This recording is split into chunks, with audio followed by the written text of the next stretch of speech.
పూలే గారి 194వ జయంతి సందర్భంగా అందరికీ కూడా హృదయపూర్వకంగా నా శుభాకాంక్షలు తెలియజేసుకుంటా ఉన్నాను. మరి సావిత్రిబాయి పూలే అంటే ఆమె మామూలు బిడ్డ కాదు, ఒక పులి బిడ్డ. భారతదేశ వ్యాప్తంగా ఉన్నటువంటి ఆడబిడ్డలందరూ ఇవాళ చదువుకుంటున్నారంటే రోజు పొద్దున్న లేస్తే ఆమెకు దండం పెట్టుకోవాల్సినటువంటి పరిస్థితి.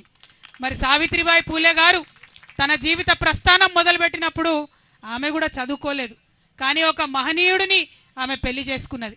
బాపు జ్యోతిబా పూలే గారు పెళ్లి చేసుకున్న తర్వాత తన భార్య చదువుకోవాలని దగ్గరుండి భార్యను చదివించిన తర్వాత సావిత్రిబాయి పూలే గారు అనేక మంది ఆడబిడ్డలకు తను స్వయంగా చదువు చెప్పింది. ఎంతోమందికి చదువు నేర్పినటువంటి వ్యక్తి సావిత్రిబాయి పూలే గారు. మరి ఆ ఇద్దరు పుణ్య దంపతులు ఉద్యమంలోనే కాదు అన్నిట్లో కూడా జీవిత పర్యంతం కలిసి కష్టపడ్డారు. మొత్తం సమాజ ఉద్ధరణ చేయాలంటే విద్యా వికాసం కావాలని చెప్పి వారిద్దరు విద్య కోసం ప్రయత్నం చేసిండ్రు. చాలా అవమానాలు చేసిండ్రు.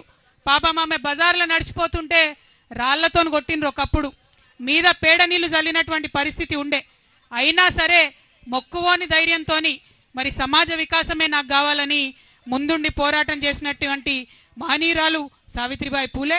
వారి జయంతిని ఇంత పెద్ద ఎత్తున మనం సెలబ్రేట్ చేసుకోవడం అన్నది నిజంగా తెలంగాణ బీసీ బిడ్డలది, తెలంగాణ బిడ్డలందరికీ కూడా జన్మ ధన్యమైనట్టుగా నాకు అనిపిస్తూ ఉన్నది. అదేవిధంగా మరివాళ మనం సావిత్రిబాయి పూలే గారి జన్మదినం సందర్భంగా ఇంతమందిని కలిసినాం. ఆవిడ ఉద్యమ స్ఫూర్తిని మనం ముందుకు తీసుకెళ్లాల్సినటువంటి అవసరం ఉన్నది. మరి ఇవాళ ఉద్యమం దేనికోసం చేయాలి ఒక్కసారి మనం ఆలోచన చేసుకోవాలి. చరిత్ర తెలుసుకున్నోడే భవిష్యత్తు నిర్మాణం చేస్తారని చెప్తారు.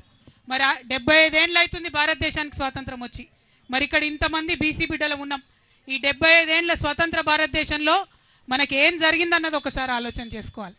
నిజానికి చాలా మంది గొప్ప గొప్ప మాటలు చెప్తారు.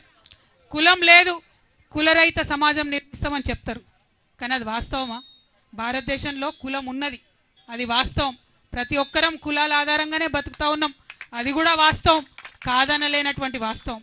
అయితే భారతదేశ రాజ్యాంగం రాసినటువంటి పెద్ద మనుషులందరూ కూడా కులం వాస్తవం కాబట్టే కులం ఆధారంగా కొన్ని రక్షణలు కల్పించినారు. చాలా సంతోషకరం. ఎస్సీలలో ఉన్న కులాలకు, ఎస్టీలలో ఉన్న కులాలకు భారతదేశ రాజ్యాంగంలో కొన్ని రక్షణలు కల్పించినారు. నిజంగా ఆ బాబాసాహెబ్ అంబేద్కర్కు భారతదేశ ప్రజలందరూ కూడా చేతులెత్తి మొక్కాలి. లేకపోతే ఎస్సీ ఎస్టీలకు ఇంతవరకు కూడా ఎటువంటి ఫలాలు కూడా దక్కకపోతుండే. కానీ బాధాకరమైన విషయం ఏంటంటే అదే సందర్భంలో బీసీలలో ఉన్నటువంటి కులాలన్నిటికీ కూడా రాజ్యాంగంలో చేర్చి రక్షణ కల్పించుంటే బాగుండేది. కానీ అది జరగలేదు. మరి అది జరిగి ఉంటే ఇవాళ నేను బలంగా చెప్తా ఉన్నా, మన బీసీల సంఖ్యాబలంతో నేను చెప్తా ఉన్నా, ఆనాడే రాజ్యాంగంలో బీసీలకు రక్షణ దొరికి ఉంటే ఇవాళ భారతదేశం అభివృద్ధిలో అమెరికాను దాటేసి ఉండేదనేటటువంటి విషయాన్ని మనం ఈ సందర్భంగా చెప్పుకోవాల్సినటువంటి అవసరం ఉంది. కానీ జరగలేదు. జరగకపోగా తర్వాత ఉన్నటువంటి ప్రభుత్వాలు ఎంతోమంది ఉద్యమాలు చేస్తే 1953లో నెహ్రూ గారు ఆనాడు ప్రధానమంత్రి ఉన్నప్పుడు మొట్టమొదటిసారి బీసీల మీద అధ్యయనం చేయడానికి కాకా కాలేల్కర్ కమిషన్ అని చెప్పి వేయడం జరిగింది. పాపం ఆయన పెద్ద మనిషి, మంచిగా చదివిండు, పరిస్థితులు అధ్యయనం చేసిండు, భారతదేశం అంతా తిరిగిండు, 2 ఏళ్లలో రిపోర్ట్ ఇచ్చిండు. అయితే నెహ్రూ గారు ఏం చేసిరంటే ఆనాడు, నువ్వు రిపోర్ట్ ఇచ్చినావు కరెక్టే, 2399 కులాలు ఉన్నాయి బీసీలల్లో అని చెప్తున్నావు కరెక్టే, అందులో 837 కులాలు ఎంబీసీ కులాలు మోస్ట్ బ్యాక్వర్డ్ ఉన్నాయని చెప్తున్నావు కరెక్టే, కానీ దీనికి ప్రాతిపదిక ఏంటిది అని ఒక ప్రైమ్ మినిస్టర్ స్థాయిలో ఆ రోజు ఆయన చెప్పి ప్రైమ్ మినిస్టర్ నెహ్రూ గారు ఆ యొక్క రిపోర్ట్ని ఆనాడు రిజెక్ట్ చేసిండ్రు. ఇది చరిత్ర కాదనలేనటువంటి వాస్తవం అని ఈ సందర్భంగా మనందరం కూడా గుర్తు చేసుకోవాలి. మరి ఇక్కడ ఒక ప్రశ్న నేను కాంగ్రెస్ వాళ్ళని అడుగుతా ఉన్నా. నెహ్రూ గారే కమిషన్ వేసిరి, 2 ఏళ్ళు ఆ కమిషన్ నెహ్రూ కేర్ కిందనే పనిచేసే, మరి ఏ ప్రాతిపదికన పనిచేసిందో ప్రధానమంత్రి గారికి తెలియలేదంటే, ఆ 2 ఏళ్ళు రివ్యూ చేయలేదంటే మరి ఇది కాంగ్రెస్ పార్టీ బీసీలకు చేసిన ద్రోహం కాదా అని చెప్పి నేను ఇవాళ ప్రశ్నిస్తున్నా. ఇవాళ ఇక్కడ మనం ఆలోచన చేసుకోవాలి.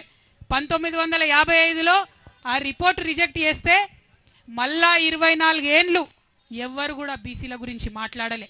ఎక్కడా కూడా బీసీలకు ప్రభుత్వం కేంద్ర స్థాయిలో ఏమీ కూడా చేయలే. అప్పుడేం జరిగింది? కాంగ్రెసేతర ప్రభుత్వం వచ్చింది. జనతా పార్టీ మొరార్జీ దేశాయ్ గారు ప్రైమ్ మినిస్టర్ అయిన తర్వాత 1979లో బీపీ మండల్ కమిషన్ వేసిరు. కాంగ్రెస్ వాళ్ళు వేయలే మండల్ కమిషన్, వేసింది మొరార్జీ దేశాయ్ జనతా పార్టీలో. ఆయన పెద్ద మనిషి, బాగా స్టడీ చేసిండు. చాలా అన్యాయం జరుగుతుంది, 70% విద్యా ఉద్యోగాలలో మరి వాటా ఇవ్వాలని చెప్పి సంవత్సర కాలం లోపలనే రిపోర్ట్ ఇచ్చిండు. కానీ అంతలోపు ఏమైంది? జనతా పార్టీ పోయింది, ఇందిరమ్మ రాజ్యం వచ్చింది. ఇందిరమ్మ రాజ్యంలో ఏం జరిగింది గొప్పగా చెప్తున్నారు ఇవాళ. ఇందిరమ్మ రాజ్యంలో ఏం జరిగిందంటే మండల్ కమిషన్ రిపోర్ట్ తీసి 10 ఏండ్లు బీర్వాల పెట్టి భద్రంగా తాళం వేసిండ్రు.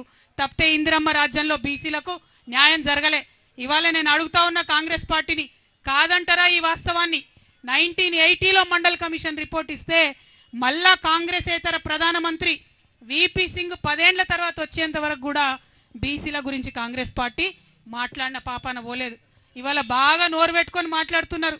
మేమందరం బీసీలం ఇందిరా పార్క్ దగ్గర 2 ముచ్చట్లు మాట్లాడుకుంటామంటే నిన్న రాత్రి 9 దాకా పర్మిషన్ ఇవ్వకుండా ఇబ్బంది పెట్టి, ఇక మీకు ఇప్పుడే బీసీలు గుర్తొచ్చిరా అంటారు. చెప్తాం మీ చరిత్ర కూడా చెప్తాం. మీరు 10 ఏండ్లు భద్రంగా బీర్వాల పెట్టి తాళం పెట్టిరు మండల్ కమిషన్ రిపోర్టు. మళ్ళా కాంగ్రెసేతర ప్రధానమంత్రి వచ్చినప్పుడే, విపి సింగ్ గారు వచ్చినప్పుడే దానికి న్యాయం జరిగింది. ఆయన అమలు చేసిండు పాపం మండల్ కమిషన్ రిపోర్ట్ని. అమలు చేస్తే ఇక గొప్పగా మాట్లాడే భారతీయ జనతా పార్టీ నాయకులు విపి సింగ్ గారికి ఆనాడు సపోర్ట్ విత్డ్రా చేసుకున్నారు. ఆయన ప్రభుత్వాన్ని కూలగొట్టిండ్రు. సంకీర్ణ ప్రభుత్వం ఉండే, బీజేపీతో కలిసిన ప్రభుత్వం ఉండే, బీసీల కోసం మంచిగా చేసినటువంటి వ్యక్తి ప్రధానమంత్రిగా ఉండడానికి లేదని బీజేపీ ఆనాడు సపోర్ట్ వాపసు చేసుకున్నది. ఇది కాదా, ఇది తప్ప బీజేపీ నాయకులు ఇవాళ ఆన్సర్ చేయాలి. ఆనాడు మరి కాంగ్రెస్ వాళ్ళకు కూడా ఉండే ఎంపీలు, కానీ విపి సింగ్కి సపోర్ట్ చేయలేదు. మొత్తానికి ఆయన ప్రభుత్వాన్ని ఊలగొట్టిండ్రు. తర్వాత కేసుల మీద కేసులు వేసిండ్రు. 1993లో 27% కేవలం ఉద్యోగాలలో మాత్రమే బీసీలకు రిజర్వేషన్ వచ్చింది. కేవలం ఉద్యోగాలలో మాత్రమే. మళ్ళీ 2006 దాకా అంటే ఇంకొక 13 ఏండ్లు విద్యలో మనకు రాలేదు రిజర్వేషన్. 2006లో మళ్ళా 13 ఏండ్లకు అప్పుడు విద్యలో రిజర్వేషన్ వచ్చింది. అంటే ఈ నెహ్రూ గారి రాజ్యంలో అన్యాయమే, ఇందిరమ్మ రాజ్యంలో బీసీలకు అన్యాయమే. తర్వాత రాజీవ్ గాంధీ గారు వస్తే ఇదే విపి సింగ్ గారు నేను అమలు చేస్తున్న మండల్ కమిషన్ రిపోర్ట్ అంటే పార్లమెంటులో 1.5 గంట మాట్లాడతారు రాజీవ్ గాంధీ గారు. మాట్లాడి ఏమంటారు? బీసీలకు రిజర్వేషన్లు ఇస్తే ఈ దేశం విచ్ఛిన్నం అయిపోతుందని చెప్పి ఆనాడు రాజీవ్ గాంధీ గారు మాట్లాడినరు. ఇది చరిత్ర కాదని లేని వాస్తవం. ఇది తప్ప అని నేను కాంగ్రెస్ వాళ్ళని వాళ్ళు అడుగుతా ఉన్నా. ఆ తర్వాత 2006లో విద్యలో వచ్చింది రిజర్వేషన్. ఇక కొట్లాడంగా మరి సోనియమ్మ రాజ్యం వచ్చింది. సోనియమ్మ రాజ్యంలో 2011లో కులగణన చేస్తామని చెప్పి మొదలుపెట్టిండ్రు. 4500 కోట్ల రూపాయలు ఖర్చు పెట్టిండ్రు, కులగణన చేసిండ్రు. కానీ ఆ రిపోర్ట్ మాత్రం ఇంతవరకు బయట పెట్టలే. ఎందుకోసం భయం? మనం ఎంతమంది ఉన్నామో తెలిస్తే అంత